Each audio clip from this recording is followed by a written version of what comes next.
Muitas pessoas se perguntam sobre a morte. Por que Deus permitiu que a morte entrasse no mundo? Qual o fundamento da morte? Qual a mensagem que a morte traz consigo? É certo que nós nos incomodamos muito em morrer. A maioria de nós não queremos morrer. Isso porque Deus nos fez para a eternidade. A morte é uma disfunção na criação. Então eu quero lhe apresentar neste vídeo alguns aspectos dela, para que você tenha clareza sobre isso, sobre esse tema, e compreenda melhor ainda a vontade de Deus nesse assunto. Amém? Então eu convido você a assistir esse vídeo até o final e conferir. Mas antes de continuar, eu convido você a inscrever-se no canal se ainda não é inscrito, clicando no botão aqui embaixo. Clique também no sininho para ativar todas as notificações e não esqueça de deixar aquele super like que ajuda demais na divulgação. Além disso, lembre-se, vídeo novo todos os dias, às 10 da manhã e às 5 da tarde. Além disso, eu lhe convido a me seguir no Instagram, @DiegoNascimento316, e nós vamos ficar ainda mais conectados. Amém? Então vamos lá. A primeira coisa que nós precisamos saber sobre a morte é que ela é a consequência do erro de Adão e Eva.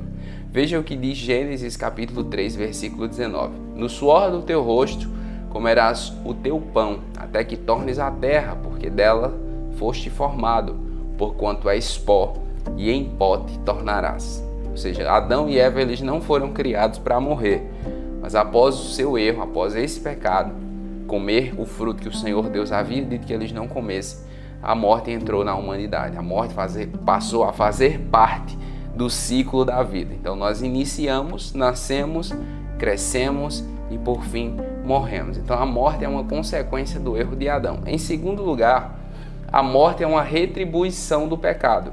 Veja o que diz Romanos 6:23. Porque o salário do pecado é a morte, mas o dom gratuito de Deus é a vida eterna por Cristo Jesus, nosso Senhor. Nós morremos porque pecamos. É o salário do pecado. Todos aqueles que pecam, morrem. E no caso do Senhor Jesus, por que ele morreu? Porque ele se fez pecado em nosso lugar. Senão ele não teria morrido. É tanto que o Senhor Jesus diz, olha, que ele tem a vida. E ninguém poderia tirar essa vida dele, porque ele é a fonte de vida. Mas ele voluntariamente a entregou. Ele se entregou na cruz do Calvário voluntariamente. E ali ele se fez maldição por nós e levou sobre si toda a nossa iniquidade, todo o nosso pecado. Não sei se você lembra, mas na cruz do Calvário, o Senhor Jesus, quando ele olha para Deus, para o céu, ele diz: Eloi, Eloi, lama sabachthani, Deus meu, por que me desamparaste? Exatamente esse distanciamento que houve entre Jesus e Deus nesse momento é porque ele se tornou pecado em nosso lugar. E Deus Pai não tem parte com o pecado.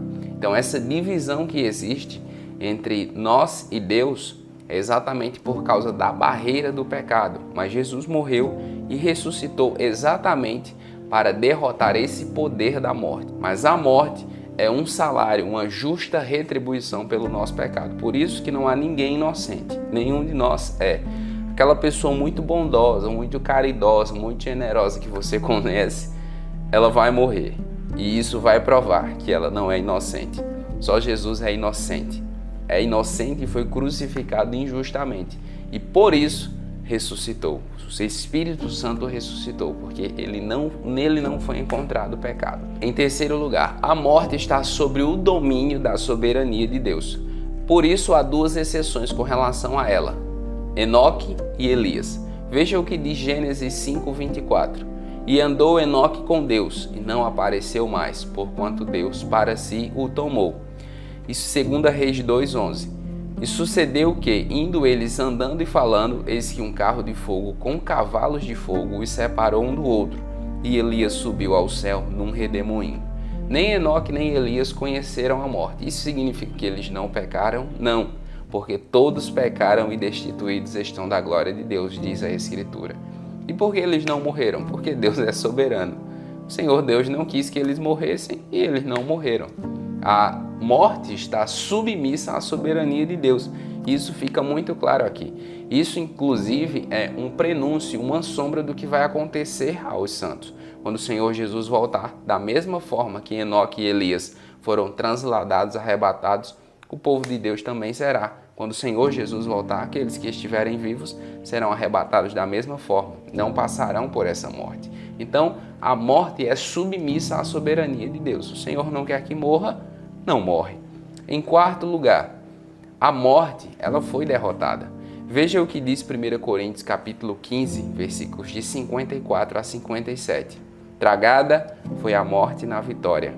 Onde está, ó morte, o teu aguilhão? Onde está o inferno, a tua vitória? Ora, o aguilhão da morte é o pecado, e a força do pecado é a lei. Mas graças a Deus que nos dá vitória por nosso Senhor Jesus Cristo. A morte foi derrotada. Tragada foi a morte na vitória. Que vitória? A vitória de Jesus Cristo na cruz do Calvário, sua morte e sua ressurreição. É muito importante que nós prestemos atenção a isso. Muitas pessoas não conseguem entender direito. É porque Jesus morreu e ressuscitou. Jesus morreu exatamente para nos redimir. No Antigo Testamento, para ser perdoado, o pecador precisava levar uma oferta, um novilho, um cordeiro, até o tabernáculo, até o templo, para que o sacerdote oferecesse expiação por aquela pessoa. E antes do sacrifício, o pecador colocava as mãos sobre a cabeça do cordeiro para que a transferência de pecado fosse feita. Quando o cordeiro era imolado e o seu sangue derramado, o que na verdade estava sendo dito a Deus é que aquela vida estava expiando a vida do pecador, uma vida pela outra. Então, esse era o princípio de redenção do Antigo Testamento, que se replicou no Novo Testamento. Sobre isso, o escritor aos Hebreus diz que nós fomos comprados por um sangue superior. Não foi nem por prata, nem por ouro, nem por sangue de bodes, de novilhos, de carneiros, mas pelo precioso sangue de Jesus. O que Jesus fez? Ele ofereceu um sacrifício definitivo. No Antigo Testamento, sempre que eu pecava, eu precisava oferecer esse sacrifício, ou seja, regularmente esse sacrifício era oferecido. Em Cristo, esse sacrifício foi feito de maneira definitiva. E como nós somos remidos a partir daí? Quando nós, de maneira figurada, colocamos as nossas mãos em Jesus e transferimos o nosso pecado para Ele. E como nós fazemos isso? Confessando como Senhor e Salvador da nossa vida. Quando nós confessamos Jesus como Senhor e Salvador da nossa vida, então ali nós estamos transferindo a nossa culpa para Ele. Por isso aqui o apóstolo Paulo diz que a morte foi tragada pela vitória. Onde está a morte, ó teu aguilhão? Aquele estridente ou aquele ferro quente com quem você fica ferindo o animal. Paulo pergunta, onde está agora? Porque a morte ficava nos ferindo, a morte ficava nos provocando, a morte ficava nos desafiando, nos atribulando. Agora ela não tem mais esse poder. Onde está o inferno, a tua vitória? Ora, o aguilhão da morte é o pecado, e a força do pecado é a lei. Mas graças a Deus que nos dá vitória por Jesus Cristo, nosso Senhor. Sempre que nós pecamos, a morte ficava muito feliz. Sempre que nós pecamos, a morte era fortalecida. E a força desse pecado era a lei, porque a lei, ela nos condenava. A lei, ela evidenciava o nosso erro. A lei, ela evidenciava como nós éramos fracassados nessa área da vida. Mas o Senhor Jesus nos deu vitória, mas graças a Deus pela vitória que nos foi dada pelo Senhor Jesus. O Senhor Jesus venceu a morte, venceu o inferno, venceu o pecado, venceu o diabo. Não somos aceitos por Deus porque somos bons, porque merecemos. Você e eu só somos aceitos por Deus por causa de Cristo. Nós somos aceitos por Deus em Cristo. Fora de Cristo, nenhum ser humano é aceito por Deus. Nenhum deles. Mas em Cristo, todos nós somos aceitos por Deus. Então, o que recapitulando queremos dizer? O que recapitulando a morte significa na Bíblia? A morte, ela é uma consequência do erro de Adão. Ela é uma retribuição do pecado, mas ela está submissa à soberania de Deus. Deus é soberano, sempre foi e é. Por fim, a morte ela foi derrotada por Jesus Cristo no Calvário, porque ao morrer e ressuscitar, ele trouxe consigo as chaves da morte e do inferno, mostrando o quê?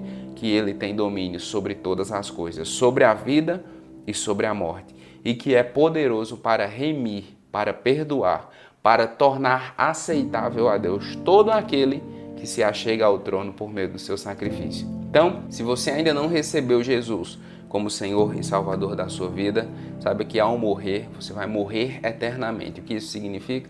Vai para o inferno. Mas se você receber Jesus como Senhor e Salvador da sua vida, a morte é somente um caminho, é um translado.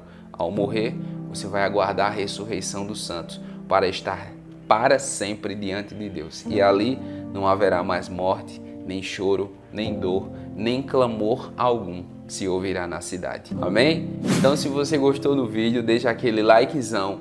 Se você tiver dúvidas sobre o assunto, deixe o seu comentário aqui embaixo que eu vou lhe responder. Compartilhe esse vídeo com o maior número possível de pessoas. Se não se inscreveu no canal ainda, inscreva-se e convide outras pessoas para se inscrever também. Vamos fazer essa comunidade crescer juntos. Assista aos nossos outros vídeos e até a próxima. Deus abençoe.